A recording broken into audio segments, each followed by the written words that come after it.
नमस्कार विद्यार्थी मित्र हो. आपण राजकीय विचारधारामध्ये समाजवादाची तत्वाची चर्चा त्या ठिकाणी करत होतो. काही तत्वांचा आपण मागच्या तासिकेमध्ये चर्चा या ठिकाणी घडून आलेली आहे. तसेच आजच्या या तासिकेमध्ये आपण समाजवादाची जी काही उर्वरित तत्वे किंवा प्रिन्सिपल्स आहेत या तत्वासंबंधी चर्चा करणार आहोत. तर विद्यार्थी मित्र हो, समाजवाद हा मुळातच आपण बघितलं की भांडवलवादाची एक प्रतिक्रिया त्या ठिकाणी आहे. भांडवलशाहीमुळे ज्या क्रिया किंवा परिणाम समाजामध्ये लोकशाही समाजामध्ये पडत असतात, या समाजाला या भांडवलशाहीला एक प्रकारचा शह देण्याची ही विचारसरणी त्या ठिकाणी निर्माण झालेली आपल्याला दिसून येते. मग या ठिकाणी सार्वजनिक सेवा व सामूहिक आवश्यकता या तत्वांची आपण या ठिकाणी चर्चा करू. व्यक्तिगत लाभ हा भांडवलशाहीची प्रेरणा आहे. भांडवलदार स्वार्थासाठी समाजहित व राष्ट्रहिताकडे जाणून बुजून दुर्लक्ष त्या ठिकाणी करत असतात. कारण भांडवलशाहीला मुळातच आर्थिक केंद्रीकरणाबरोबर आर्थिक जास्तीत जास्त नफा कसा आपल्याला कमावता येईल हा उद्दिष्ट भांडवलशाहीनं आपल्यासमोर त्या ठिकाणी ठेवलेलं असते. मग याच कारणामुळं समाजाचं हित असेल किंवा राष्ट्राचं हित असेल याकडं सोयीस्कर किंवा जाणून बुजून दुर्लक्ष त्या ठिकाणी केलं गेलेलं आपल्याला दिसून येतं. सैनिक आपल्या देशाच्या रक्षणासाठी बलिदान करण्यास तयार असतात. ते केवळ कर्तव्य म्हणूनच ना, तेव्हा आर्थिक क्षेत्रामध्ये देखील मनुष्याने समाजसेवा आणि समाजहितासाठी स्वार्थ त्याग केला पाहिजे अशी समाजवादी देखील म्हणतात. कारण प्रत्येक देशाचं सैन्य हे कोणत्याही प्रकारचा स्वार्थ स्वतःच न ठेवता त्या ठिकाणी देशाचं संरक्षण करण्यासाठी बॉर्डरवर त्या ठिकाणी तयार असतात. म्हणजे एक प्रकारचा राष्ट्रहित देशहित त्या ठिकाणी प्राधान्यक्रम त्या ठिकाणी ठरवलेला असतो. मग याच प्रकारे समाजामध्ये आर्थिक क्षेत्रातील जे काही भांडवलशाहीचे उद्योगधंदे आहेत त्यांनी देखील असाच ध्येय किंवा उद्दिष्ट समाजामध्ये जीवन जगताना किंवा आपला धंदा करताना त्या ठिकाणी ठेवलं पाहिजे असे समाजवाद त्या ठिकाणी म्हणतात. कारण राष्ट्रहित समाजहित हेच देशाच्या विकासासाठी सर्वोपरी त्या ठिकाणी राहिलं पाहिजे ही भूमिका समाजवादानं त्या ठिकाणी घेतली गेलेली आपल्याला त्या ठिकाणी दिसून येते.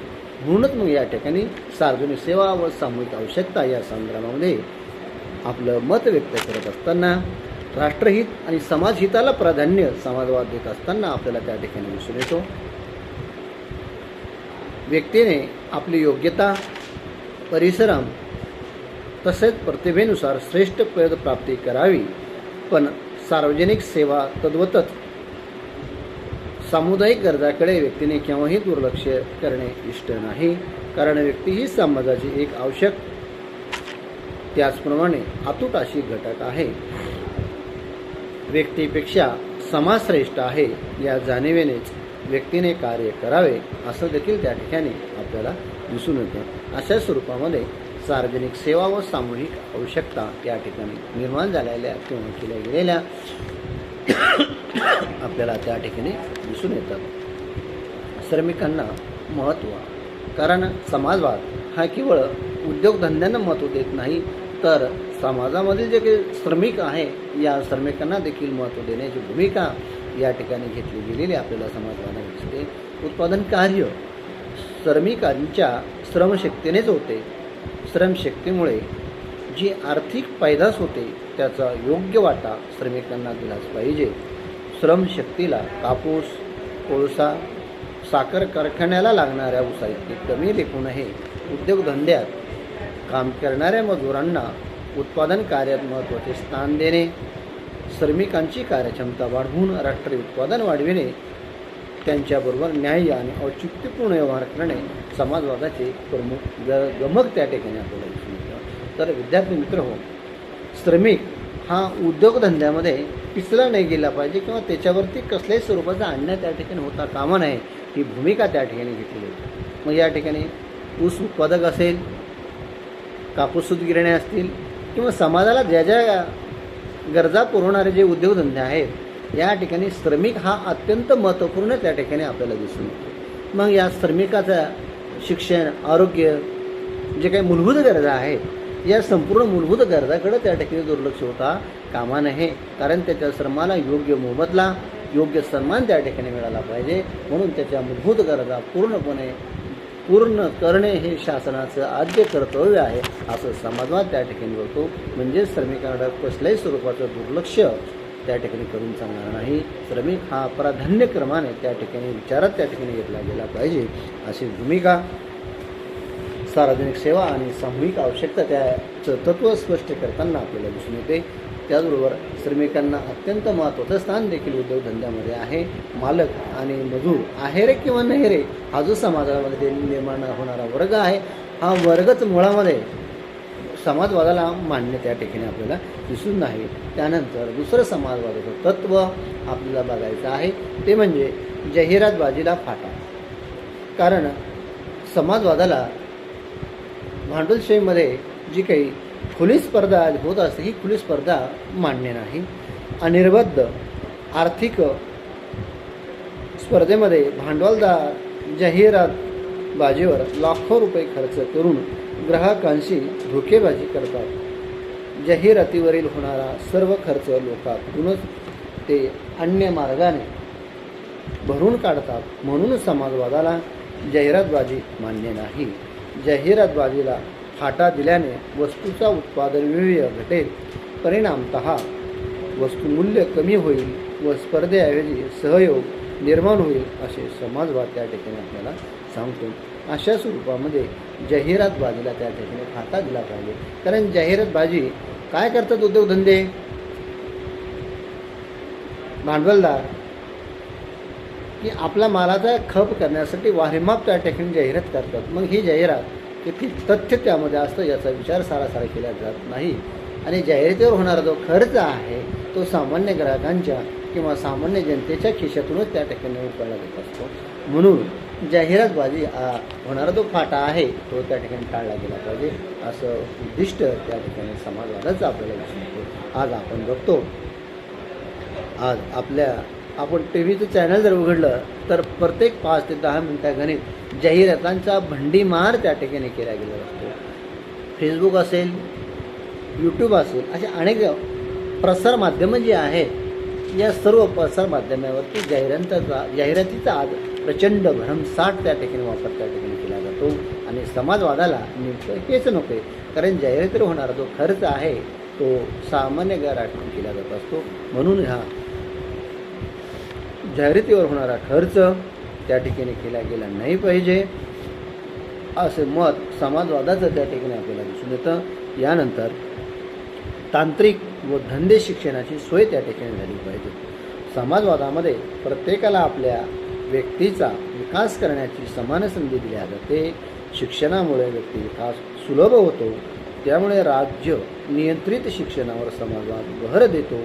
निरनिराळ्या प्रकारचे तांत्रिक व धंदे शिक्षणाची सोय राज्याद्वारे उपलब्ध करून दिली जाते. त्यामुळे कुशल आणि कार्यक्षम श्रमिक निर्माण होत असतात आणि या कुशल आणि कार्यक्षम मजुरांना त्या ठिकाणी चांगलं वेतन किंवा चांगल्या सोयीसुविधा त्या ठिकाणी निर्माण होत असतात. म्हणून तांत्रिक व धंदेवाईक शिक्षणाची सोय राज्यानं त्या ठिकाणी केली पाहिजे. केवळ शिक्षणाची सोय करून चालणार नाही तर राज्याचं नियंत्रण देखील या शिक्षणावर त्या ठिकाणी असलं पाहिजे. कारण राज्याचं जर नियंत्रण शिक्षणावर नसेल तर शिक्षणाचा खर्च हा प्रचंड वाढलेला असेल आणि तो सर्वसामान्य जनतेच्या समाजाच्या आवाक्या बाहेरचा राहील.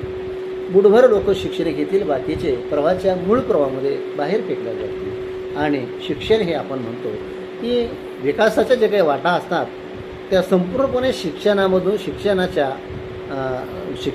त्या ठिकाणी जात असतात.